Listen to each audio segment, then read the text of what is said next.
கர்த்தருடைய பரிசுத்த நாமத்திற்கு மகிமை உண்டாகட்டும். நம்ம இந்த வருஷ தொடக்கத்தில் தான் இருக்கிறோம். இந்த மாதம் முழுவதுமே நமக்கு புதிய வருஷத்தினுடைய அந்த வாசனை நமக்குள்ளே இருந்து கொண்டு தான் இருக்கும். நம்ம இந்த 2வது வாரத்திலே நம்ம வந்திருக்கிறோம். இந்த வருஷம் தொடங்கி வழக்கம் போல் ஒவ்வொரு மாதமும் 2வது ஞாயிற்றுக்கிழமை அன்று திருவிருந்து ஆராதனை நம்முடைய சபையில் நடைபெறும். அதிலே கலந்து கொள்ளும்படியாக நம் மத்தியிலே வந்திருக்கிற லூக் ஐயா அவர்களும் அன்பான சகோதரி மேரி அவர்களும் ஒவ்வொரு மாதமும் நம் மத்தியிலே வந்து இந்த சபையின் ஆராதனையில் கலந்து கொள்வது நீங்கள் அறிந்த ஒன்று தான். எனவே இந்த புதிய ஆண்டிலே நமக்கு தொடக்கத்திலேயே இந்த திருவிருந்து கொடுக்கப்பட்டிருந்தாலும் இந்த 2வது வாரம் என்பதையால் அவர் வழக்கமாக இங்கே வந்து செல்லுகிற வாரம் என்பதனால் நான் அவருக்கு வரும்படியாகவும் அழைப்பு கொடுத்திருந்தேன். அந்த அழைப்பை ஏற்று எப்பொழுதும் போல் நம்முடைய சபையில் இந்த ஆராதனையில் இன்றைக்கும் கலந்து கொள்ள வேண்டும். அது வருஷ தொடக்கத்திலே அவர் வந்திருப்பது ரொம்ப மகிழ்ச்சி. அவளுக்கு நான் சபையின் சார்பாகவும் புத்தாண்டு வாழ்த்துக்களை நான் இப்பொழுது உங்கள் சார்பாக அவங்களுக்கு தெரிவித்துக் கொள்கிறேன். நம்ம மத்தியிலே வந்திருக்கிறது ரொம்ப மகிழ்ச்சி. கர்த்தர் தாமே அவர்களை ஆசீர்வதிப்பாராக. பலவிதமான பலவீனமான சூழ்நிலைகள் மத்தியிலையும் நம்மையும் அதாவது உங்களையும் இந்த சபையை அவர் நேசிக்கிறபடினாலே வந்திருப்பது ரொம்ப சந்தோஷம். அவர் எந்த அளவுக்கு எவ்வளவாய் நம்மை நேசிக்கிறார் என்பதை நீங்கள் எல்லாரும் அறிந்த ஒரு காரியம். ஒவ்வொரு நிகழ்வுகளிலும் அதை அவர்கள் வெளிப்படுத்தி கொண்டு வருகிறார்கள். இந்த சபை மக்களையும் சபையையும் ஊழியத்தையும் குறிப்பாக கடந்த கிறிஸ்மஸ் ஆராதனை முன்னிட்டு நம்ம ஒரு ஆலோசனை கூட்டத்தில் நடந்த சம்பவங்களை அறிவீர்கள். அதற்காக அவர்கள் எடுத்துக்கொண்ட அந்த பெரிய ஒரு பங்களிப்பு அது எல்லாரும் அறிந்த ஒரு காரியம். எனவே நான் அதை மிகைப்படுத்தி சொல்லவில்லை. அதே சமயத்தில் அதற்காக நம்ம பாராட்டணும், நன்றி சொல்லவும் கடமைப்பட்டிருக்கிறோம். இவ்விதமாக ஒவ்வொரு நிகழ்வுகளிலும் அவர்கள் அவ்வப்போது சந்தர்ப்பம் கிடைக்கும்போது இந்த ஊழியத்தை அவர்கள் நேசிப்பதனுடைய அடையாளமாக அவர்கள் செய்கிற உதவிகள் இந்த ஊழியத்தை தாங்கி வருகிற காரியங்களை நீங்கள் அறிவீர்கள். கர்த்தர் அறிவார். கர்த்தருக்குரிய பிரதிபலனை அவருக்கு தந்தருள்வாராக. கர்த்தர் அவர்களை ஆசீர்வதிப்பாராக. அப்படியாக இருக்கிறபடினாலே இன்றைக்கும் அவர்கள் மத்தியில் வந்திருக்கிறார்கள் கர்த்தருடைய வார்த்தையை கொண்டு வரும்படியாக. இருந்தாலும் எப்பொழுதும் போல நான் உங்களோட சில வார்த்தைகளை இன்றைக்கு சொல்வதற்காகவே ஆண்டவர் எனக்கு கொடுத்த வார்த்தையில் வைத்திருந்தேன். எல்லாவற்றையும் அனைத்தையும் இப்போது சொல்ல முடியாது. சொல்ல முடியாதுன்னா சொல்ல நேரம் இல்லை. அதிக நேரத்தை நான் எடுத்துக்கொள்ள விரும்பலை. அதனால் ஒரு சுருக்கத்தை நான் சில வார்த்தைகளை சொல்லி அவங்க கருத்திலே நான் கொடுக்க விரும்புகிறேன். இது வருஷ தொடக்கமாக இருக்கிறபடியினாலே அது சம்பந்தமான சில வார்த்தைகளை இந்த நேரத்தில் சொன்னால் அது சரியாக இருக்கும் என்பதனால நான் சொல்கிறேன். இல்லைன்னா இல்லாத பட்சத்திலே இப்போ நான் அமைதியாகவே இருந்துடுவேன். நான் யோசித்தேன் இது இந்த நாளிலே இப்போது சொல்ல வேண்டிய ஒரு அவசியம் என்பதனால சுருக்கமாக இந்த வார்த்தைகளை சொல்லி நான் முடிக்க ஆசைப்படுகிறேன். கர்த்தருக்கு மகிமை உண்டாகட்டும். கர்த்தர் இந்த வருஷ தொடக்கத்தில் நமக்கு வாக்குத்தத்தமாக கொடுத்த வார்த்தையை நீங்கள் நன்கு அறிவீர்கள். ஆண்டவர் நல்ல ஒரு வார்த்தையை நமக்கு தந்தார். சூரியன் இனி அஸ்தமிப்பதில்லை, சந்திரன் மறைவதும் துக்க நாட்கள் முடிந்து போகும். அதை தொடர்பாக கொடுத்த 5 குறிப்புகளையும் நீங்கள் அறிவீர்கள். இனி நீ அழுது கொண்டிராய், இனி தீங்கை காணாதிருப்பாய், இனி அலைந்து திருவதில்லை, இனி துஷ்டன் வழியே வருவதில்லை, இனி ஆண்டவர் செய்கிற காரியங்கள் தாமதிப்பது இல்லை. எல்லாமே வசனத்தினுடைய ரெஃபரன்ஸோடு கொடுக்கப்பட்டிருக்கிறதை நீங்கள் நன்கு அறிவீர்கள். ஒரு சிலர் வெளியில் என்ன சொல்கிறது நம்ம சபைக்கு வெளியிலன்னு சொல்கிறேன், அதாவது சபைக்கு இல்லாத ஒரு சிலர் இந்த வார்த்தைகளை இந்த வாக்குத்தத்தங்களை பார்த்து அவர்களுக்கு ரொம்ப பிரயோஜனமாக இருந்ததாக எனக்கு சொன்னார்கள். அதற்காக நான் ஆண்டவரை மகிமைப்படுத்துகிறேன் என்பதை நான் சொல்ல வருகிறேன். இந்த வசனம் நம்முடைய சபைக்காக, உங்களுக்காக, நமக்காக ஆண்டவர் கொடுத்ததாக நம்ம எடுத்துக்கொள்கிறோம். ஆனால் இது நம்ம மட்டும் இது உரிமை பாராட்ட முடியாது. வேத வசனம் எல்லாருக்கும் பொதுவானது தான். இருந்தாலும் இந்த வருஷத்தில் பிரத்யேகமாக நமக்கென்று ஆண்டவர் என்ன வார்த்தை கொடுத்தார் என்பது தான் எல்லாருடைய விருப்பம், எதிர்பார்ப்பு. எல்லா சபைகளிலும் கேட்பார்கள், உங்கள் சபையில் என்ன ஆண்டவர் வாக்குத்தத்தம் கொடுத்தார் என்று சொல்லி. இவர்கள் எல்லா சபைகளிலும் ஆண்டவர் வெவ்வேறு வார்த்தைகளை அவர்கள் வாக்குத்தத்தமாக கொடுத்திருக்கார் என்பதையும் நாம் அறிந்திருக்கிறோம். ஆனால் வேறு சபையை சார்ந்த ஒரு சிலர் இந்த வார்த்தைகளை பார்த்துவிட்டு அவர்கள் சொன்னார்கள் அவங்களுக்கு அது பிரயோஜனமாக இருந்தது என்று சொல்லி. அப்போ காரணம் என்ன என்று சொல்லும் பொழுது அந்த வார்த்தை அதில் சொல்லப்பட்டிருக்க அந்த வார்த்தை அவருடைய மனதை கவர்ந்திருக்கிறது. எப்படி? அப்போ அவங்க அந்த சூழ்நிலை இருந்திருக்கிறாள் என்பதை நான் சொல்ல வருகிறேன். எல்லாருடைய வார்த்தையும், எல்லாருக்கும் கொடுக்கப்படுற வார்த்தை எல்லாருக்கும் பிரயோஜனமானதான், அதையும் நான் மறுக்கலை இப்போ தான். ஆனால் யாருக்கு இந்த சூழ்நிலைகள் சம்மந்தப்பட்டிருக்கிறதோ அவங்களுக்கு தான் இது ரொம்ப புரியும், பிடிக்கும். இந்த இனி நீ அழாது இருப்பாய். அப்போ யாரெல்லாம் அழுதுகிட்ருக்கிறாங்களோ அவங்களுக்கு தான் இது, அவங்களுக்கு மனசுக்குள்ளே என்னது இது காரியம் புரியும். இந்த வார்த்தை அவங்களுக்கு ரொம்ப டச்சபிளாக இருந்திருக்கும். அதுபோல் ஒவ்வொரு காரியத்தையும் எடுத்துக்கொள்ளலாம். யாரெல்லாம் அலைஞ்சிட்டு இருந்தாங்களோ ஆமாம்மா நல்ல வார்த்தை, அது போல் தான் இது. எல்லாருக்கும் உரிய வார்த்தை ஆண்டவர் தந்திருக்கிறார். அதற்காக ஆண்டவரை நான் துதிக்கிறேன், ஸ்தோத்தரிக்கிறேன். அப்படி ஒரு சில பேர் எனக்கு இதுக்கான வாழ்த்து தெரிவித்தார்கள் என்பதை நான் உங்களுக்கு தெரியப்படுத்துகிறேன். அதை எதற்கு உங்களுக்கு நான் தெரியப்படுத்துகின்றேன்? அப்போ எந்த அளவுக்கு ஆண்டவர் நம்முடைய சபைக்கு ஒரு வார்த்தையை கொடுத்திருக்கிறார் என்பதை நீங்கள் மனதிலே கொள்ள வேண்டும் என்பதற்காக நான் இந்த காரியத்தை சாட்சியாக இந்த நேரத்தில் நான் சொல்லிக்கொள்கிறேன். இப்படி இருக்கும்போது கடந்த வாரத்திலே நான் பார்த்தோம், இப்படிலாம் ஆண்டவர் உங்கள் வாழ்க்கையில் இந்த காரியத்தை செய்யணும்னா இந்த வருஷ தொடக்கத்திலே நாம் என்ன செய்யணும்? இனி என்று சொல்லி நம்ம போன வாரத்தில் பார்த்தோம். இனி திருடுகிறவன் திருடாமலும் என்று சொல்லி பார்த்தோம். இனி பாவம் செய்யாது என்று சொல்லி பார்த்தோம். கடந்த வாரத்தில் பார்த்ததை நான் சொல்கிறேன். அதுபோல் இனிமேல் நாம் என்ன செய்யணும்? ஆண்டவர் இனி உங்கள் வாழ்க்கையிலே இந்த காரியங்களை செய்ய வேண்டும் என்று சொன்னால் இனிமேல் நீங்கள் என்ன செய்ய வேண்டும் என்பதை நம்ம கடந்த வாரத்திலையும் ஒரு சில குறிப்புகள் மூலமாக ஆண்டவர் நமக்கு சொன்னதையெல்லாம் நான் உங்களுக்கு ஞாபகப்படுத்தி கொண்டு வருகிறேன். அப்படி இருக்கும்பொழுது இந்த வருஷ தொடக்கம் என்று சொல்லும்போது எல்லாருடைய மனசுலேயும் எதிர்பார்க்குற ஒரு காரியம் என்ன என்று சொன்னால், இந்த வருஷம் நமக்கு நன்மையாக அமையணும், நல்லதே நடக்கணும், எல்லாம் நல்லதாக நடக்கணும். இது எல்லாருக்கும் உள்ள எண்ணம் தான் இது. இப்போ என்ன எடுத்துக்கொண்டால் இந்த ஆண்டில், இந்த வருஷத்தில் இந்த ஊழியம் சிறப்பாக நடக்கணும், நன்றாக நடக்கணும், நிறைய ஆத்துமாக்கள் வரணும், சபை ஊழியங்கள், விசுவாசிகளுடைய குடும்பங்கள் நன்றாக, இது ஒரு என்னுடைய எதிர்பார்ப்பு இருக்கும். அதுபோல் ஒவ்வொருத்தருக்கும் அவருடைய குடும்பத்தை பற்றிய, தொழிலை பற்றி, வியாபாரத்தை பற்றி, விவசாயத்தை பற்றி ஒரு எதிர்பார்ப்பு என்ன செய்யும்? இருக்கத்தான் செய்யும். என்ன எதிர்க்கும்? சரி, இந்த வருஷம் நமக்கு நல்லதாகவே நடக்கட்டும், போகட்டுன்னு. நான் உங்களுக்கு சொல்கிறேன், இந்த ஆண்டிலே நீங்கள் செய்ய போகிற காரியம் அல்லது நீங்கள் செய்கிற காரியம், செய்து கொண்டிருக்கிற காரியம் அல்லது செய்ய போகிற காரியம் வாய்க்கும் என்று கர்த்தர் சொல்லுகிறார்.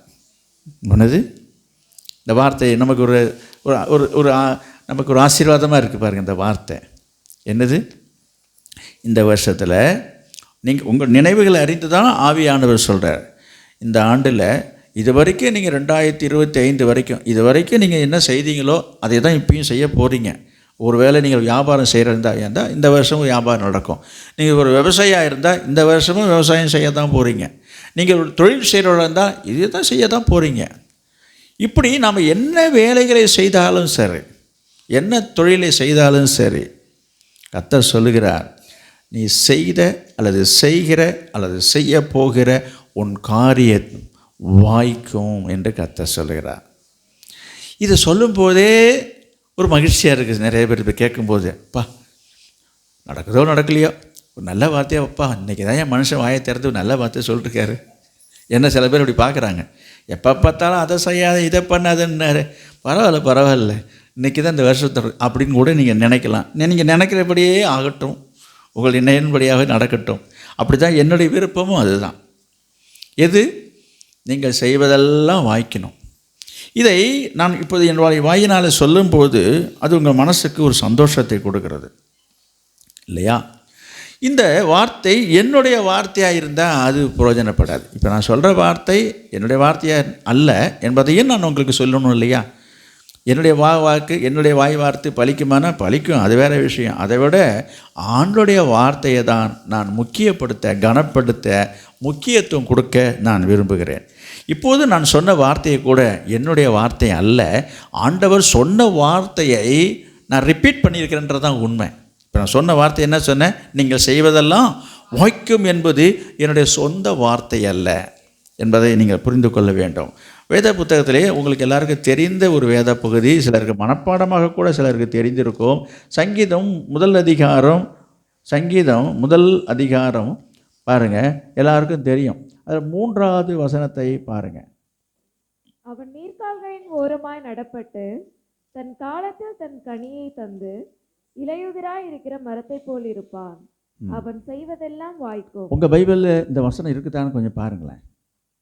உங்கள் பைபிளில் இருக்குதான்னு பாருங்கள். ம்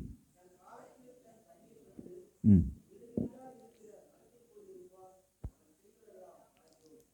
அதனால் உங்களுக்கு யாருக்காவது சந்தேகம் இருந்தால் உங்கள் பைபிள் இருக்குதான்னு திறந்து எடுத்து பார்த்துக்கொள்ளுங்க. உங்கள் பைபிளில் இந்த வார்த்தை இருக்குதான்னு பாருங்கள். சப்போஸ் அது மிஸ் ஆகிருக்க போகுது. அவன் செய்வதெல்லாம் வாய்க்கும் இருக்குதா இல்லை? நான் சற்று முன்பு நான் சொன்ன வார்த்தை இதுதான் என்பதை நான் உங்களுக்கு தெளிவுபடுத்துகிறேன்.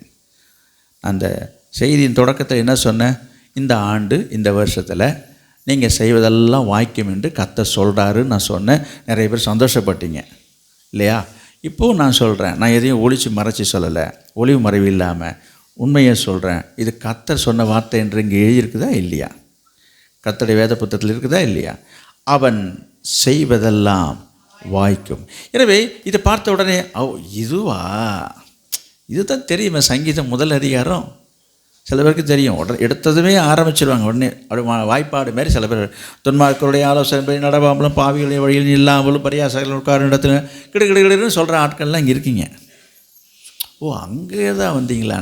ஆனால் அங்கேருந்து தான் வரேன். இப்போ நான் அங்கேருந்து தான் வரேன். கர்த்தர் இந்த வருஷத்தில் உங்களுக்கு சொல்கிற வார்த்தை, நீ செய்வதெல்லாம் வாய்க்கும். அடுத்த கேள்வி இப்போ வருது. இது கேட்கும்போது கேட்டுட்டாங்க, கேட்டதும் சந்தோஷம் மனசில் வருது. உடனே அந்த சந்தோஷம் உள்ளே போன உடனே திரும்ப உடனே ஒரு என்ன வருதுன்னா, என்ன சொல்கிறாங்கன்னா, இது வரைக்கும் செய்த எந்த காரியமே வாய்க்கவே இல்லையே, எது செஞ்சாலும் வாய்க்காமல் போகுது, தொட்டது தொலங்கலை, வச்சது விளங்கலை, இதுக்கான காரணம் என்ன?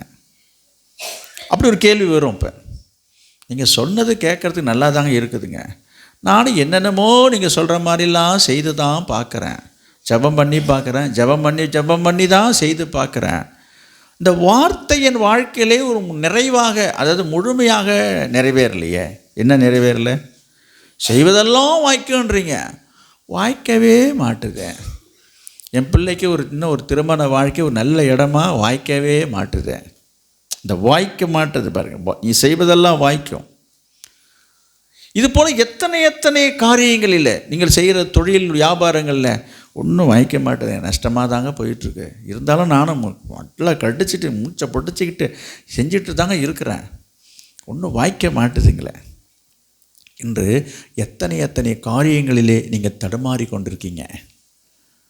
உங்கள் குடும்ப வாழ்க்கையிலே, ஆவிக்குரிய வாழ்க்கையில், உலக வாழ்க்கையில் எந்தெந்த காரியங்கள்லாம் வாய்க்காமல் போனதை நினச்சி நீங்கள் சோர்ந்து போய் கொண்டிருக்கீங்களா? ஒன்றும் வாய்க்க மாட்டுதுங்க.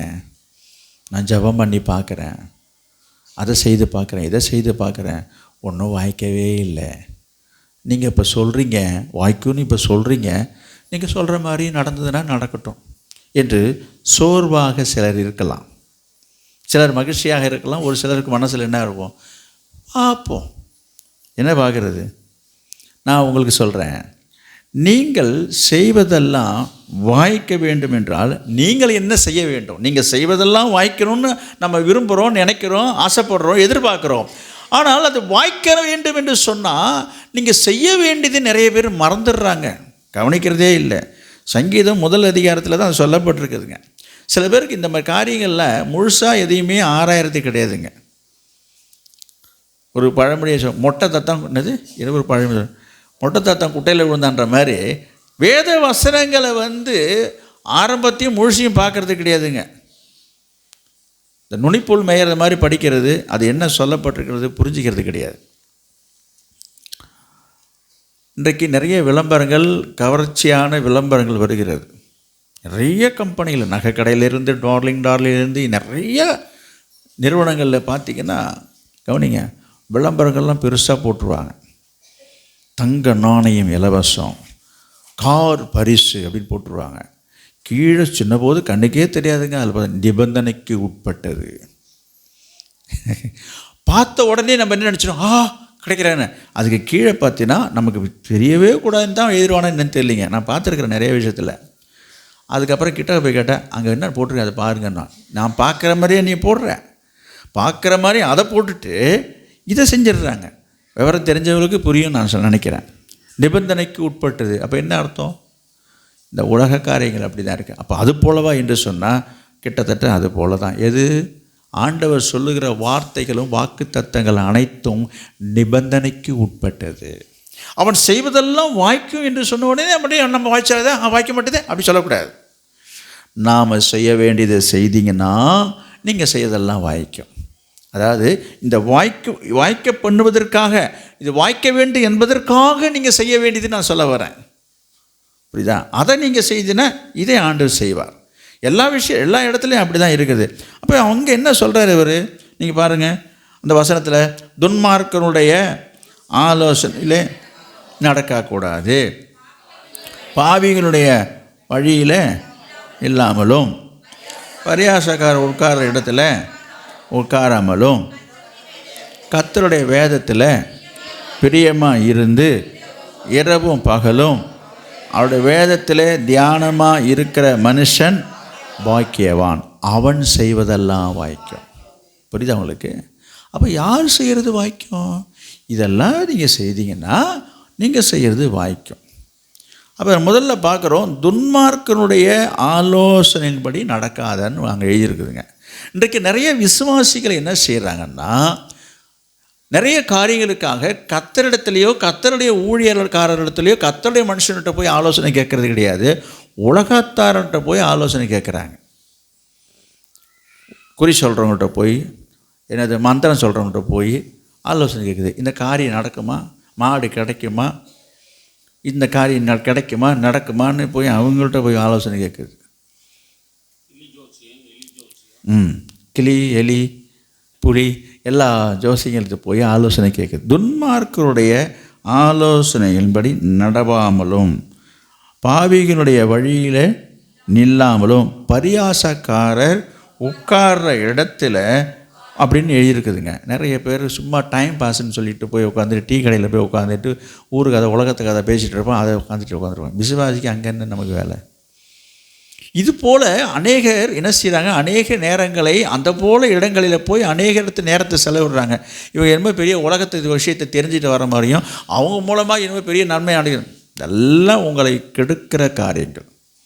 வேதம் தெளிவாக சொல்லுகிறது. இதற்கெல்லாம் நேரம் இருக்குங்க, பைபிள் படிக்க நேரம் இருக்காதுங்க. போனோமா வந்தோமான்னு இருக்கேன். ஒரு கடைக்கு போகிறாங்க, ஏதோ ஒன்று வேலையாக போனோம்னு வச்சுக்கேன், அங்கே யாராவது உட்காந்து கூட்டம் கூட்டு பேசினாக்கா உட்காந்து கதை பேசிகிட்டு உட்காந்துக்க வேண்டியது. இதில் போய் உட்காந்து நேரத்தை செலவு பண்ணுறதுக்கெல்லாம் நேரம் இருக்கும் உங்களுக்கு. ஜெபம் பண்ணுற மட்டும் சீக்கிரம் முடிங்க, சீக்கிரம் ஜெபத்தை முடிங்க. பைபிள் படிக்க நேரம் இல்லை. எத்தனை பேர் இருக்கீங்கன்றது உங்களுக்கு தான் தெரியும்.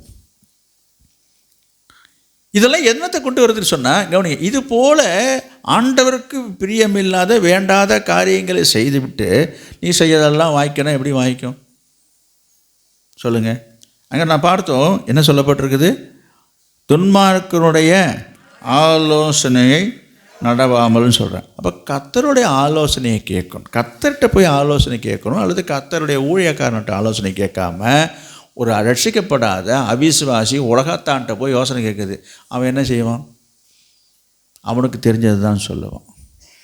இன்றைக்கு நிறைய விசுவாசிகள் அப்படிப்பட்டவருடைய ஆலோசனையை கேட்டுட்டு தான் நடந்துகிட்ருக்குறாங்க. ஒரு சிலர் தவிர, எல்லாரையும் நான் சொல்லலை. ஒரு சிலர் கேட்டால் ஊரில் சொல்கிறாங்க, என் பங்காளி சொல்கிறாங்க, என் பாகத்தன் சொல்கிறாங்க, அவங்க சொல்கிறாங்க. நான் இங்கே ரட்சிக்கப்பட்டவங்க என்ன தான் இருக்கட்டும், அவங்க ஆலோசனைகளை நீங்கள் கேட்பது உங்களுக்கு ஆசீர்வாதமாக இருக்காது. நான் ஒரு சம்பவத்தை சொல்லி நான் சீக்கிரமாக முடிக்கிறோம். இந்த ஆலோசனை பற்றி சொல்லும்போது ஒரு சம்பவம் எனக்கு ஞாபகத்துக்கு வருகிறது. அது அப்போஸ்தலர் நடவடிக்கைகள் 27ஆம் அதிகாரம் 10வது வசனத்தில் இருக்கிறது. அப்போஸ்தலர் நடவடிக்கைகள் 27:10.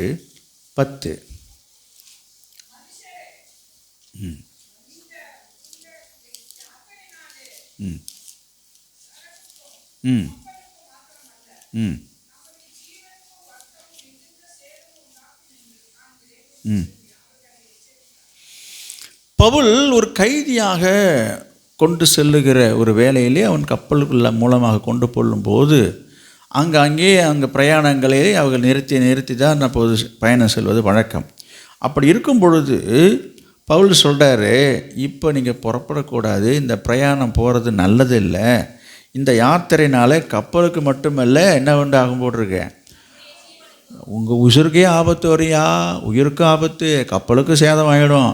அதனால் நான் அப்படிலாம் என் மனசில் படுது, என்னை உணர்த்தப்படுது. எங்கே பாருங்க, உண்டாயிருக்கும் என்று நான் காண்கிறேன் என்று சொல்லி அவர்களை எச்சரித்தான். பவுல் ஒரு தேவ மனுஷன், அப்போஸ்தலன். அப்படி சொல்லும் பொழுது நீங்கள் அடுத்த வசனத்தை நீங்கள் பார்த்தீங்கன்னு சொன்னால், 100க்கு அதிபதி, அதாவது அதிகாரி அவர், பவுலினால் சொல்லப்பட்டவைகளை பார்க்கிலும் மாலுமியும் கப்பல் எஜமானையும் பார்த்தீங்களா?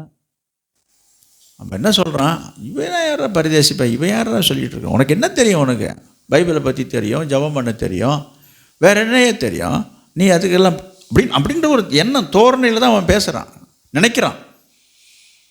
இன்னும் சொல்ல போனால் பவுல் வந்து கப்பலுக்கு அதிபதியாக இருந்தார்னு சொல்கிறாங்க, வேத ஆராய்ச்சியாளர் சொல்கிறாங்க. அவன் வசதி படைத்தவர், அப்போவே ஒரு கப்பலுக்கு சொந்தக்காரராக இருந்தாராம். ஆனால் இவனுக்கு அதெல்லாம் தெரியாது. அதனால் அவன் என்ன சொல்லிகிட்டு இருக்கிறான், அவங்க பவுலால் சொல்லப்பட்டதை விட யார் சொல்கிறத அவன் கேட்குறான். அங்கே எழுதியிருக்குது, கப்பல் மாலுமினா கப்பலை ஓட்டுறவர், கப்பல் ஓட்டுகிற நடத்துகிற மாலுமியும் கப்பலுக்கு ஓனர் முதலாளி இருக்கார், அவங்க 2 பேர் சொல்கிறத தான் அவன் நம்புகிறான். அப்போ என்ன அர்த்தம், இவன் கப்பலுக்கு சொந்தக்காரன், இந்த கப்பலை ஓட்டுறவன், இவன் யார் பரதேசி. நான் இந்த எக்ஸ்ட்ரா வார்த்தையை சொல்கிறேன். அப்படி தான் அவன் அந்த தோரணையில் தான் அவன் பேசுகிறான். இவன் யார், இவன் நீயே ஒரு கைதி, உனக்கு என்ன தெரியும், நீ என்ன சொல்கிறது என்கிற தோரணையில் பவுல் சொல்கிற வார்த்தையை அலட்சியப்படுத்திட்டு அசட்டை பண்ணிவிட்டு இதை நம்பி என்ன செய்கிறாங்க அவங்க. 12வது வசனத்தை பாருங்கள். அந்த துறைமுகம் அவங்க பயணத்தை தொடர்றாங்க. 13க்கு வாங்க, நேரம் வருது. 13, தென்றல் மெதுவாய் அடித்தபடினார் தாங்கள் கோரினது கைகூடி வந்ததென்று எண்ணி. இந்த 12வது வசனத்தில் பார்த்தீங்கன்னா, மழைக்காலத்தில் தங்கும்படி அநேகம் பேர் ஆலோசனை சொன்னார்கள். பவுல் சொன்ன ஆலோசனை கேட்காம எவனே சொல்கிறவங்களாம் கும்பலாக கூட்டமாக சொல்கிற ஆலோசனையை சொல்லியிருக்கிறாங்கன்னு எழுதியிருக்குது. அந்த ஆலோசனையை கேட்டு இந்த மாலுமி கப்பலை எடுத்துகிட்டு ஓட்டிகிட்டு போகிறார். தென்றல் மெதுவாய் அடித்தபடியினால் தாங்கள் கோரினது கைகூடி வந்ததென்று எண்ணி அந்த இடம் விட்டு பெயர்ந்து கிரேத்தா தீவுக்கு அருகாக ஓடினார்கள். இப்போ என்ன நடந்ததுன்னா, எல்லாரும் சொல்கிறாங்க, அப்படி தானே எல்லாரும் சொல்கிறாங்க, எல்லாரும் அவர் தாங்க சொல்கிறாங்க, எல்லாரையும் கேட்டேன், எல்லாரும் அதை தாங்க சொல்கிறாங்க. என்ன எல்லாரும் சொல்கிறாங்க, இங்கே சொல்கிறாங்க, இங்கே எழுதியிருக்குது, எல்லாரும் சொன்னார்களாம் ஆலோசனை, அதெல்லாம் ஒன்றும் பிரச்சனை இல்லை பயணத்துக்குன்னு. எல்லாரும் சொன்னாங்கன்றது நம்புறதோடு மட்டும் இல்லை, அங்கே என்ன எழுதியிருக்குது, தென்றல் மெதுவாக அப்படின்னா என்ன, அவனுக்கு சூழ்நிலையும் சாதகமாக இருக்குதுங்க. இவங்க சொல்கிற மாதிரி ஒன்றும் மப்பும் இல்லை, மந்தரமும் இல்லை, மழையும் இல்லை, ஒன்றும் இல்லை, காற்று இல்லை. இவர் இன்னும் சும்மா பின்னாய் என்னது பெதற்றார், இவர் இன்னும் உளறிட்டு இருக்காரு. அதெல்லாம் என்ன நல்லா தான் இருக்கு, இங்கே பாரு, அதெல்லாம் ஒன்றும் இல்லை. இவர் சொல்கிறாரு இந்த பிரயாணத்தினால ரொம்ப பிரச்சனை வரும்னு. அங்கே பார்த்தா அதுக்கு வேண்டிய அறிகுறியே இல்லை.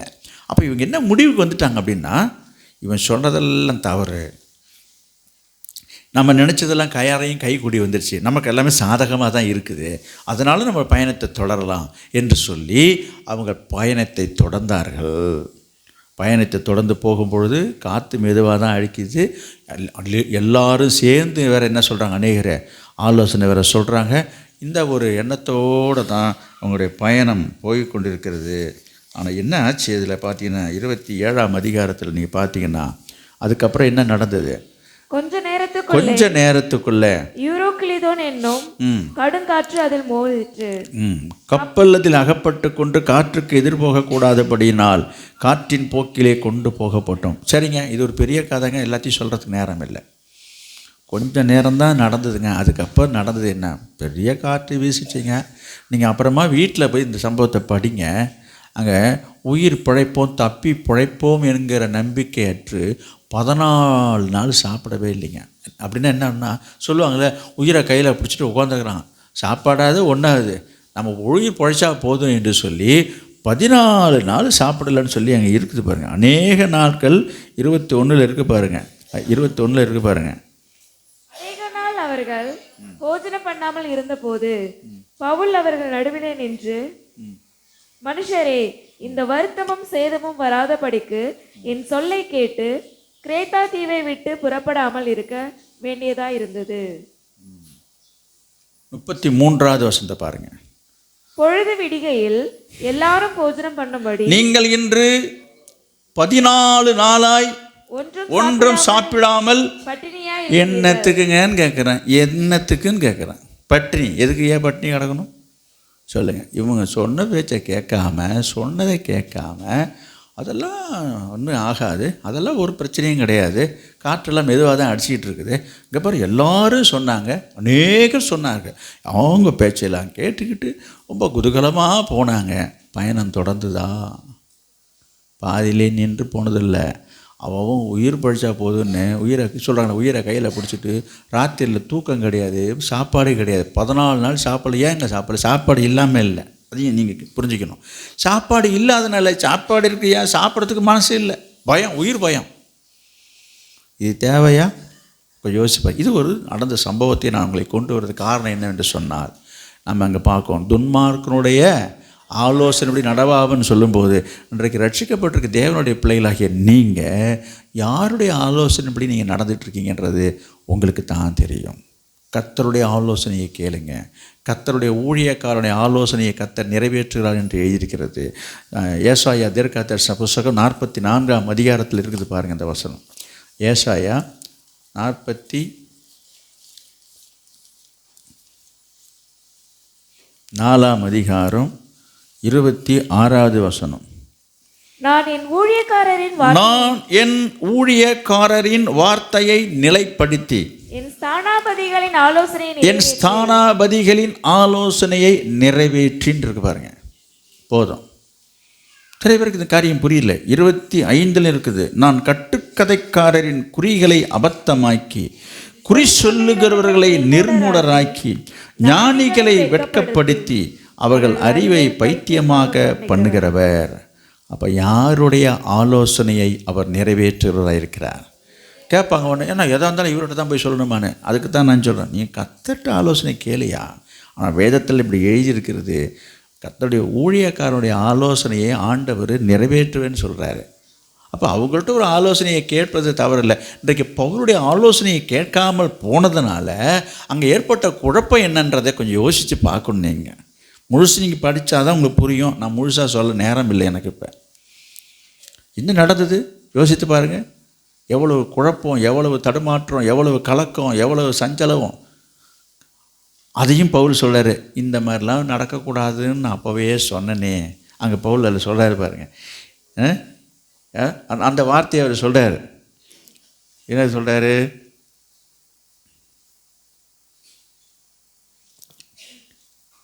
அங்கே இருக்கு பாருங்க.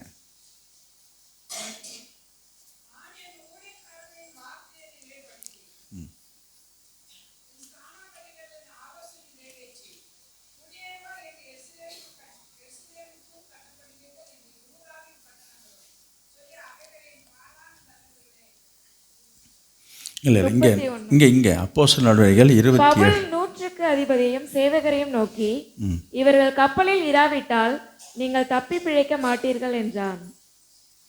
இல்லை அது இல்லை, அவர் சொன்னதை திரும்ப ஞாபகப்படுத்துவார். அநேக நாள் பவுல் அவர்கள் நடுவிலே நின்று, மனுஷரே, இந்த வருத்தமும் சேதமும் வராதபடிக்கு என் சொல்லை கேட்டு கிரேத்தா தீவை விட்டு புறப்படாமல் இருக்க வேண்டியதா இருந்தது. சொல்றாரு பாருங்க.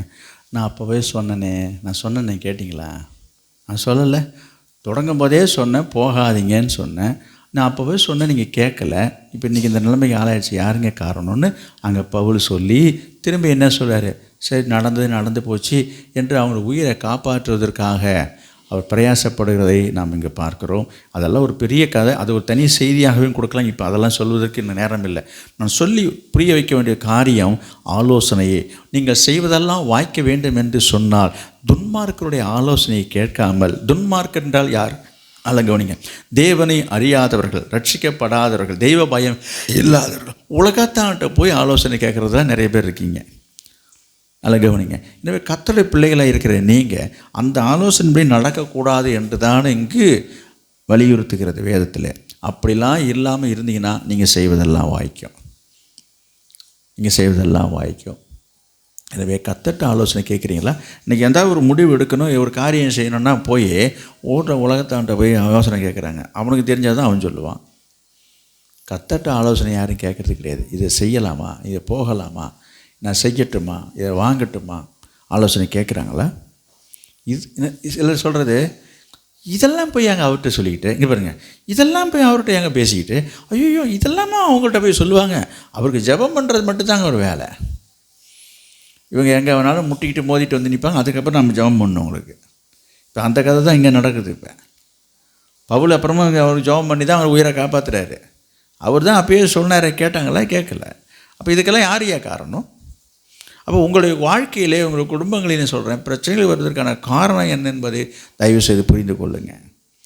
கர்த்தரிடத்தில் ஆலோசனை கேளுங்க. கர்த்தருடைய ஆலோசனைப்படி நடவுங்க. நீ செய்வதெல்லாம் வாய்க்கும். எனவே எந்த காரியமாக இருந்தாலும் நான் சொல்கிறேன், எந்த காரியமாக இருந்தாலும் சரி, ஒரு திருமண காரியமாக இருக்கட்டும், எந்த காரியமாக இருக்கட்டும், கர்த்தர் என்ன சொல்கிறாரு அதெல்லாம் நான் சொல்கிறதுக்கு நமக்கு முடிந்தால் நான் அடுத்த நாட்களிலே நான் இதை டெவலப் பண்ணி நான் உங்களுக்கு சொல்கிறேன். எலியேசர் ஆபிரகாமுடைய மகன் ஈசாக்குக்கு பெண் கொள்ளும்படியாக போகிறாரு. அப்போ அவர் ஜெபம் பண்ணுறாரு பாருங்க. என்னது 24:12 இருக்குது பாருங்கள். ஆதியாகமம் 24:12 இருக்குது. ஆதியாகமம் 24:12. என் எஜமானாகிய ஆபிரகாமுக்கு தேவனாயிருக்கிற கர்த்தாவே, இன்றைக்கு நீர் எனக்கு காரியம் சித்திக்க பண்ணி என் எஜமானாகிய ஆபிரகாமுக்கு தயவு செய்தருளும். என்ன சொல்ல வருகிறேன்னா, ஒரு திருமண விஷயமா இருந்தாலும் சரி, ஆலோசனை யார்கிட்ட கேட்கணும்? கர்த்தர்ட்ட கேட்கணுங்க. நீங்கள் அதை கேட்குறது கிடையாதுங்க. கூகுளில் போய் பார்க்குறது, ஆலோசனை கேட்குறது. நான் அது தவறாக இழித்து பேசுகிறேன்னு நினைக்காதீங்க. இப்போ நடந்துக்கிட்டு இருக்க சம்பவங்களை பார்த்தீங்கன்னா, நிறைய பேர் நியூஸில் பார்த்துருப்பீங்க.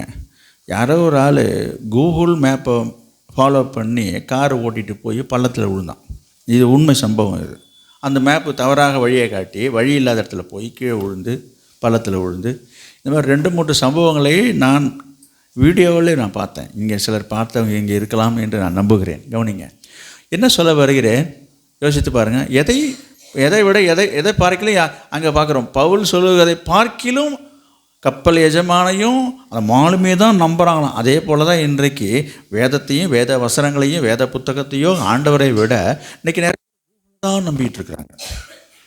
எதாக இருந்தாலும் அதில் போய் பார்க்க வேண்டியது, அது நெட்டில் பார்க்க வேண்டியது, அதில் பார்க்க வேண்டியது, இதை பார்க்க வேண்டியது. ஒரு காரியம் ஆகணும்னா கர்த்தரை பாரியா, அப்புறமா போய் இவன் கூகுளை பாரு. இன்றைக்கி திருமண விஷயத்தில் கூட, தேர்ந்தெடுக்கிற விஷயத்தில் கூட பாருங்கள், அதில் பார்க்குறது கர்த்தருக்கு உரிய ஒரு பயந்த ஒரு பயபக்திக்குரிய மகனாக இருக்கிறாங்கன்னா, ஒரு குணசாலியாக இருக்கிறான்னு பார்க்குறதே கிடையாதுங்க. ஆள் எப்படி இருக்கிறான்னு உருவத்தை பார்க்க வேண்டியது. தேவ சித்தத்தை நிறைய பேர் பார்க்குறதே கிடையாது. பார்க்குறதுக்கு சினிமா ஸ்டார் மாதிரி இருக்கணும். இன்றைக்கி சில விசுவாச பிள்ளைகளே அப்படி இருக்கிறாங்க.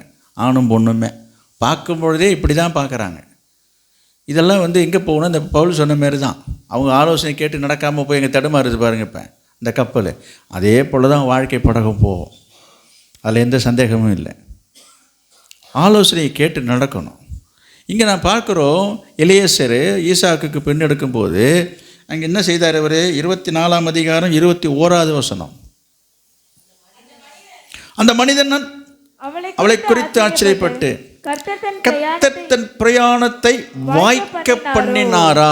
கவனிங்க, ஒரு காரியம் வாய்க்க பண்ண வேண்டும் என்று சொன்னார். என்ன செய்யணும் சொல்கிறேன்? வாய்க்க பண்ணினாரோ இல்லையோ என்று அறியும் பொருட்டு நான் என்ன சொல்ல வர 2 வசனத்தை சொன்னேன். முதல்ல ஒரு வசனம் சொன்னேன். அங்கே என்னது? ஜெபம் பண்ணுறான். அதாவது, ஆண்டவரே, என் எஜமானுடைய மகனுக்கு ஒரு நல்ல பெண்ணு வேணுமே என்று சொல்லி அவன் வேண்டிக் கொள்கிறான். காரியத்தை சித்திக்க வேண்டும். முதல்ல அவன் ஜெபிச்சு கொள்கிறான். ஜெபிச்சவன் என்ன செய்கிறான்? அவன் ஜெபித்த என்ன செய்கிறான்? அவன் கர்த்தர் இந்த காரியத்தை வாய்க்க பண்ணினார் என்று சொல்லி காத்திருக்கிறான் என்று நான் சொல்ல வரேன். நிறைய பேருக்கு பொறுமை கிடையாது. ஜெபிக்கிற நீங்கள் ஜெபத்தை வச்சுட்ட பிற்பாடு கர்த்தர் நடத்துவார் என்று சொல்லி விசுவாசத்தில் காத்திருங்க. கர்த்தர் செய்வார்.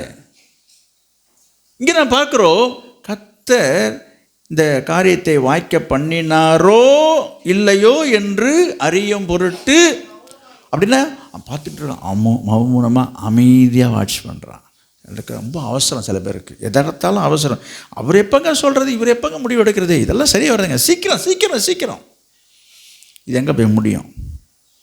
அவசரப்படாதீங்க. தேவன் அனைத்தையும் அதன் காலத்தில் நேர்த்தியாக செய்யணும். தேவன் ஒவ்வொன்றுக்கும் ஒரு காலத்தை குறித்து வைத்திருக்கிறான். அதன் காலத்தை ஆண்டவர் செய்வார். அவர் அவசரப்பட்டு என்ன செய்வோம்? இப்போ சில பேர் என்ன அப்புறம் சொல்லுவாங்க, நாங்கள் அவசரத்தில் செஞ்சோம். எப்போ பிரச்சனை வந்ததுக்கு அப்புறம் சொல்லுவாங்க. என்ன பிரயோஜனம்? எனவே நான் சொல்கிறது, நீங்கள் செய்வதெல்லாம் வாய்க்க வேண்டும் என்று சொன்னால் கர்த்தருடைய ஆலோசனை கேட்டு நடங்க, கர்த்தரிடத்தில் ஜெபித்து செயல்படுங்க. சங்கீதம் 37ஆம் அதிகாரம் 5ஆம் வசனம். உன் வழியை கர்த்தருக்கு ஒப்புவித்து அவர் மேல் நம்பிக்கையாயிரு, அவரே காரியத்தை வாய்க்க பண்ணுவார். உங்கள் காரியம் வாய்க்க பண்ண வேண்டும் என்றால் உங்கள் வழியை கர்த்தருக்கு ஒப்புவித்து அவர் மேலே நம்பிக்கையாக இருங்க. நீங்கள் நினைத்த காரியத்தை ஆண்டவர் உங்களுக்கு வாய்க்க செய்வாராக. எனவே இப்படிலாம் நிறைய காரியங்களையும் நான் உங்களுக்கு சொல்லி கொண்டு வருகிறேன். பாருங்க, இப்படி இருக்கும்போது அப்படியெல்லாம் செய்தோம், இங்கே பாருங்க, இப்படிலாம் செய்தோம். நீங்கள் சொல்கிற மாதிரி உங்கள் ஆலோசனை கேட்குறாது, நீங்கள் சொன்ன மாதிரி நாங்கள் ஜெபம் பண்ணுறோம், நீங்கள் சொல்கிற மாதிரி நாங்கள் பைபிள் படிக்கிறோம், அப்படிலாம் இருந்தோம், காரியம் வாய்க்கலையே. அப்படி சில பேருக்கு மனசில் இருக்கும். நீங்கள் சொல்கிறதெல்லாம் நாங்கள் செஞ்சுட்டு தாங்க இருக்கிறோம், இன்னும் காரியம் வாய்க்கலையே. நான் கடைசியாக சொல்லி நான் முடிச்சுக்கிறேன். ஆகாய் தீர்க்கதரிசன புஸ்தகம் 1 அதிகாரம். ஆகாய்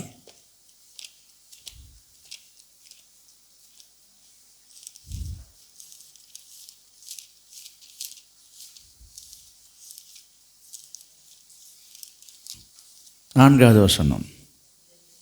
இந்த வீடு பாழாய் கிடக்கும்போது நீங்கள் மச்சு பாவப்பட்ட உங்கள் வீடுகளில் குடியிருக்கும்படியான காலம் இதுவோ?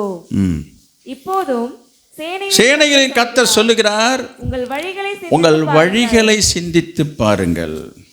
நம்ம என்ன படிச்சுங்க இப்போ சங்கீதத்தில் ஒன்று வாசனம், உன் வழியை கர்த்தருக்கு ஒப்புவித்து அவர் மேலே நம்பிக்கையாயிரு, அவர் உன் காரியத்தை வாய்க்க பண்ணுவார் அப்படின்னு சொல்லப்பட்டிருக்கு தானே. அப்போ உங்களுடைய வழியை ஆண்டவருக்கு நீங்கள் ஒப்புவிக்கணும். இங்கே வாசிக்கிறோம், உங்கள் வழிகளை சிந்தித்து பாருங்கள் சொல்லப்பட்டிருக்குது. என்னங்க சிந்தித்து பார்க்கறது என்று சொன்னால், நீங்கள் திரளாய் விதைத்தும் கொஞ்சமாக எடுத்து கொண்டு வரீங்க, நீங்கள் புசித்தும் திருப்தியாகவில்லை, குடித்தும் பரிபூர்ணம் அடையலை, நீங்கள் வஸ்திரம் கூடத்தையும் ஒருவனுக்கு குளிர் விடவில்லை, கூலியை சம்பாதிக்கிறவன் பொத்தலான பையிலை போடுகிறவனாக இதை சம்பாதிக்கிறான். உங்கள் வழிகளை சிந்தித்து பாருங்கள் என்று சேனைகளின் கர்த்தர் சொல்லுகிறார். 9வது வசனத்தில் பார்க்குறோம், அதிகமாய் வருமென்று நீங்கள் எதிர்பார்த்திருந்தோம், இதோ கொஞ்சம் கிடைத்தது. நீங்கள் அறுத்து வீட்டுக்கு கொண்டு வந்தோம், நான் அதை ஊதி போடுகிறேன். எதன் நிமித்தம் என்றால், ஏன் நீங்கள் செய்வதெல்லாம் வாய்க்கிறதில்லை? எதன் நிமித்தம்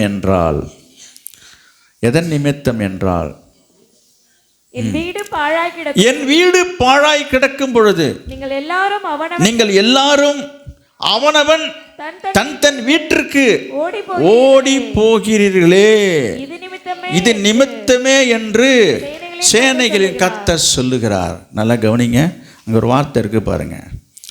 என்னது? என் வீடு பாழாய் கிடக்கும் பொழுது. ஆண்டவர் சொல்கிற வார்த்தை இது. ஆண்டவர் தான் சொல்கிறார். ஆண்டவரே கர்த்தர் சொல்லுகிறார்னு எழுதிருக்கு பாருங்க. அவர் வீடு எங்கே இருக்குங்க? அந்த வீடு எந்த ஊரில் இருக்குங்க? எருசலேமில் இருக்குதா? பெத்லஹேமில் இருக்குதா? எந்த ஊரில் இருக்குது? டெல்லியில் இருக்குதா? கல்கத்தாவில் இருக்குதா? எங்கே இருக்குது வீடு? அவருடைய வீடு எந்த வீடுங்க? என்னுடைய வீடு சகல ஜனங்களுக்கும் ஜெப வீடு எனப்படும். அப்போ கர்த்தருடைய ஜெப வீடு தான் அவர் வீடு. அவர் வீடு எப்படி கிடக்குதுன்னு சொல்கிறாரு. எப்படி கிடக்குதான்? பாழாக கிடக்குதான். இல்லையே, நல்லா தானே இருக்குது, ஒன்றும் அப்படிலாம் ஒன்றும் பாழடைஞ்சு இல்லையே என்று சிலர் சொல்லிகிட்டு இருப்பாங்க. என் வீடு பாழாய் கிடக்கும் பொழுது நீங்கள்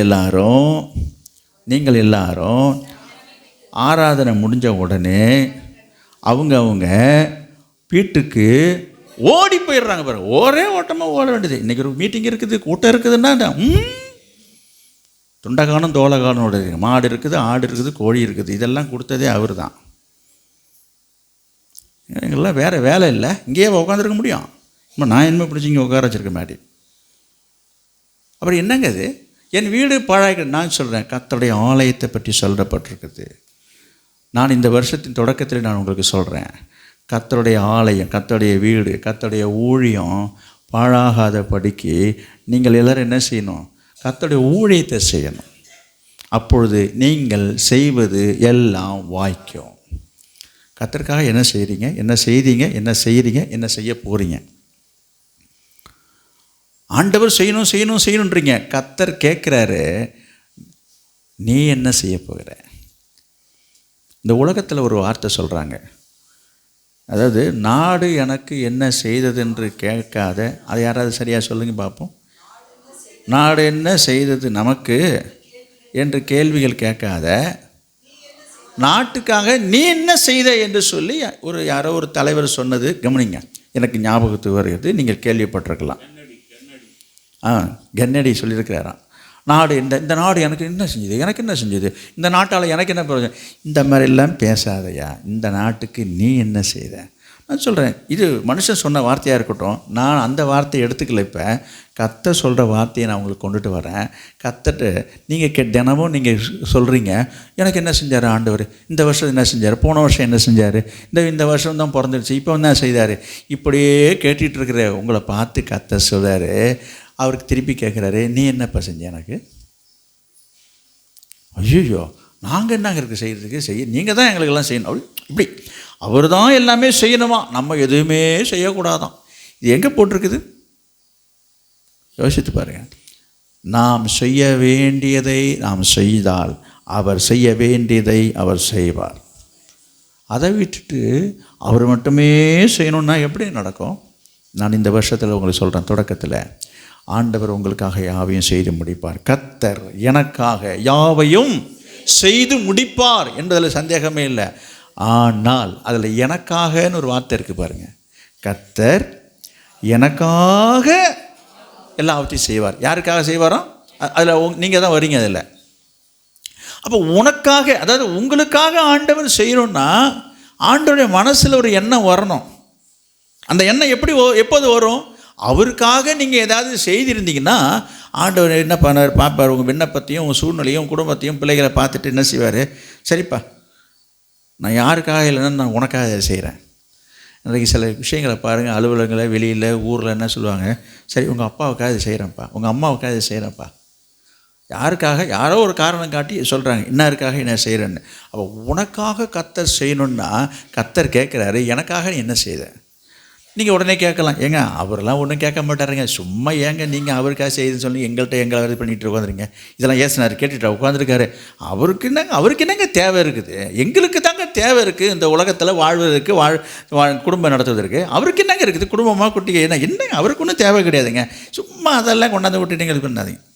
சிலர் நான் அதுக்கும் ஒரு வசனம் சொல்கிறேன். அப்போஸ்தலனாகிய பவுல் சொல்கிறார்,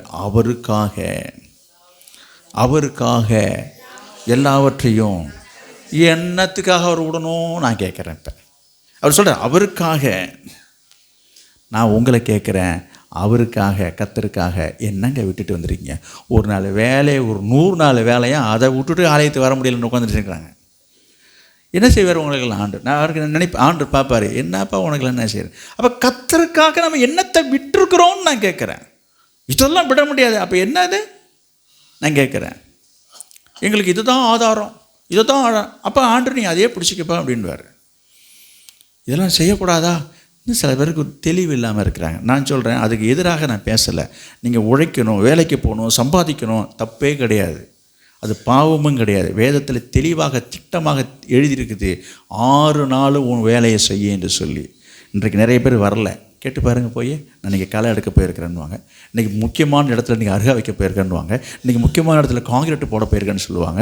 இன்றைக்கி முக்கியமான வேலையை காரணம் காட்டி என்ன பண்ணுறது, இன்றைக்கி ரொம்ப முக்கியமான வேலை இன்றைக்கி தாங்க கூப்பிட்றாங்க, இதை விட்டுட்டாங்க எனக்கு கிடையாதுங்க. கர்த்தருக்காக உனக்கு விடுறதுக்கு மனசு வரல, கர்த்தர் உனக்கு என்ன செய்வார்? உனக்காக யாவையும் செய்வார். வசனத்தை மட்டும் பிடிச்சி வச்சுக்கிறோம். கர்த்தர் கேட்குற கேள்வி அதே தான். என் வீடு பாழாய் கிடக்கும்போது நீங்கள் எல்லோரும் என்ன செய்கிறீங்க?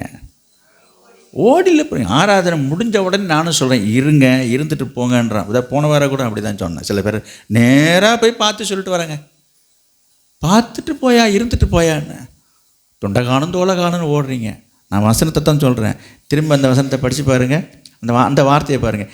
நீங்கள் எல்லாரும், அங்கே இருக்குது பாருங்கள், 9ஆம் வசனம், ஆகாய் 1 அதிகாரத்தில் 9, நீங்கள் எல்லாரும் அவனவன் தன் வீட்டிற்கு வீட்டுக்கு போகிறோன்னு எழுத வேண்டியதானே. என்னங்க இது ஓடி போகிறீங்க? நிஜமாகவே ஓடி தான் போகிறாங்க எல்லோரும். இன்றைக்கி பார்க்குறேன் மதியம் எத்தனை பேர் இருக்கீங்கன்னு. நான் சொல்லிட்டேன் முதல்ல, அது அனௌன்ஸ்மெண்ட்டில் அறிவிப்பில் சொல்லியிருக்கிறேன். இன்றைக்கி மதியம் நீங்கள் இருக்கணும்னு சொல்லியிருக்கிறேன். நீங்கள் ஓடி போகிறீங்களா இருக்கீங்களான்றதை பார்க்க தான் போகிறார் கர்த்தர்.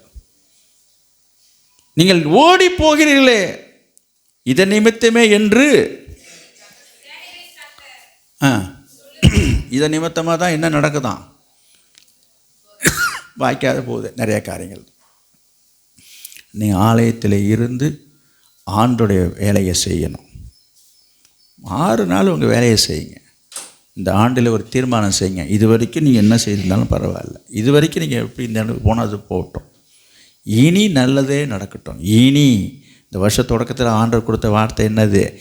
இனி நீ அழாது இருப்பாய், இனி நீ அலைந்து திரிவதில்லை, இனி நீ தீங்கை காணாது இருக்குன்னு சொன்னால் இனி நீ கர்த்தருக்கு ஊழியம் செய்ய. இனி இது வரைக்கும் நான் செய்யலை தான், இது வரைக்கும் நான் அப்படி தான் இருந்தேன். நான் சொல்கிறேன், இன்னையிலிருந்து ஒரு தீர்மானம் எடுங்க. நீ செய்வதெல்லாம் வாய்க்கும். கடந்த ஆண்டில் நடந்தது போகட்டும். நான் ஒரு சில கர்த்தருடைய பிள்ளைகளுடைய காரியங்களை நான் கேட்பது உண்டு. கேட்பதுனா என்னிடத்து சொல்வார்கள், ஆலயத்துக்கு வருவதற்காக, இந்த ஆராதனைக்கு வருவதற்காகவே தன்னுடைய வேலைகளை ஆயத்தம் செய்து கொண்டு வருகிற பிள்ளைகள்லாம் இருக்கிறாங்க. கர்த்தர் அதை பார்க்கிறார், உங்களுடைய பிரயாசத்தை பார்க்குறார், எண்ணங்களை பார்க்குறார். சிலர் சொல்லுவாங்க, எல்லாருக்கும் ஆடு மாடு எல்லாருக்கும் இருக்க தான் செய்யுது, அது அவசியமானது தான், நான் இது தேவையில்லை என்று சொல்லலை. இன்றைக்கு ஆலயத்துக்கு வரணுன்னா சொல்கிறாங்க, முதல் நாளே போய் அதுக்கு தேவையான காரியங்களெல்லாம் ஒழுங்கு செய்து வைத்துக்கிட்டு தாங்க வருவீங்க. இன்றைக்கி வந்தால் இன்றைக்கி பொழுது இங்கே ஆயிடும் தெரியுங்க, தாமதமாக தான் போவோம், அதுக்கு வேண்டிய பில்லோ தழையோ என்னென்னலாம் செய்யணும் அதெல்லாம் எத்தி வச்சுட்டு தாங்க வரேன் என்று சொல்கிறாங்க. கர்த்தர் அவளை ஆசீர்வதிப்பார், கர்த்தர் அதை பார்க்குறாரு. அதாங்க ஆயத்தம். இவங்க என்ன நினைக்கிறாங்கன்னா, இவங்களுக்கு ஒரு வேலையும் இருக்கவே கூடாது, இவங்களுக்கு வேலையும் வரக்கூடாது, இவங்க வேலைக்கு யாரும் கூப்பிடக்கூடாது, அன்றைக்கி பார்த்து வேலையே இல்லைன்னு வரணும். அதுக்கப்புறமா யோசனை பண்ணி பார்த்து என்னடா அதுக்கே அதில் 9-10 வரைக்கும் எதிர்பார்க்குறது வேறு. யாராச்சும் ஃபோன் வருதா, ஏதாச்சும் இன்றைக்கி ஏதாவது வேலை வருதான்னு பார்த்துட்டு ஒருத்தரும் கூப்பிடல, ஓஹோ இன்றைக்கி கோயிலுக்கு தான் போகணும் போல் இருக்கு, இப்போ சரிவா. அப்படியா? அப்படி இல்லை. பவுல் சொல்கிறது போல் அவருக்காக எல்லாவற்றையும் நீ நஷ்டம் நீ விட்டுட்டு வா. ஐயோ எனக்கு 1000 ரூபா போயிடுமே, நீங்கள் 1500 சம்பளமே, அவருக்காக எல்லாவற்றையும் நஷ்டம் விழையா இடுறதுக்கே மனசு இல்லை நமக்கு. நீ விட்டீங்கன்னா ஆண்டுகிட்ட பேதர் கேட்குறாரு, நாங்கள் எல்லாத்தையும் விட்டுட்டு உமக்கு முன்னாடி வந்தோமே, எங்களுக்கு என்ன கிடைக்கும்? ஆண்டவர் சொல்கிறாரு, 100 கிடைக்கும்ன்றார். நீ விட்டால் ஏன் கிடைக்கும்? நீங்கள் முதல்ல இங்கே எனக்கு கொடுங்க, அப்புறமா நான் விடுறேன். நீங்கள் விடவே மாட்டேன், நீ கிடைக்க வாங்கிட்டு தான் இருப்பேன். நீ விட்டுப்பார், ஆண்டவருக்காக விட்டுப்பார், கர்த்தர் உங்களை நடத்துவார். நீ செய்வதெல்லாம் கர்த்தர் வாய்க்க செய்வார். எனவே இந்த ஆண்டிலே நாம் என்ன செய்யணும்? நீங்கள் செய்வதெல்லாம் வாய்க்க வேண்டும் என்று சொன்னால் அவனுடைய ஆலோசனை கேட்டு நடங்க, வேதத்தில் பிரியமாக இருங்க, அதிகமாக வேதம் வாசிங்க. தியானமாக இருக்கிற மனுஷன் பாக்கியவன் சொல்லப்பட்டிருக்குது, அவன் செய்வதெல்லாம் வாய்க்கும் என்று சொல்லப்பட்டிருக்குது.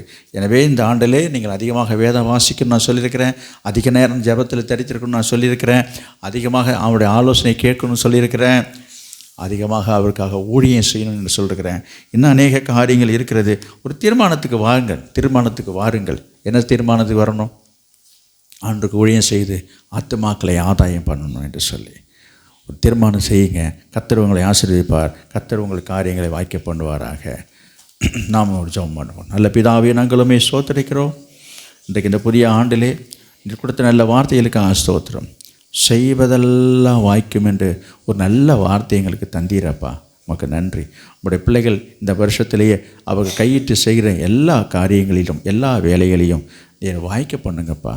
ஆண்டவரே உமக்கு ஸ்தோத்திரம். பிள்ளைகளுடைய காரியமோ, திருமண காரியமோ, அல்லது வேலையின் காரியமோ, அல்லது தொழில் வியாபாரத்தின் காரியமோ, அல்லது என்ன காரியங்களை அவர்கள் எதிர்பார்த்து காத்திருக்கிறார்களோ அதையெல்லாம் கர்த்தர் வாய்க்க பண்ணுங்கப்பா. தடைகளை நீக்குங்கப்பா, தேவைகளை சந்திங்கப்பா, ஆசீர்வதிங்கப்பா.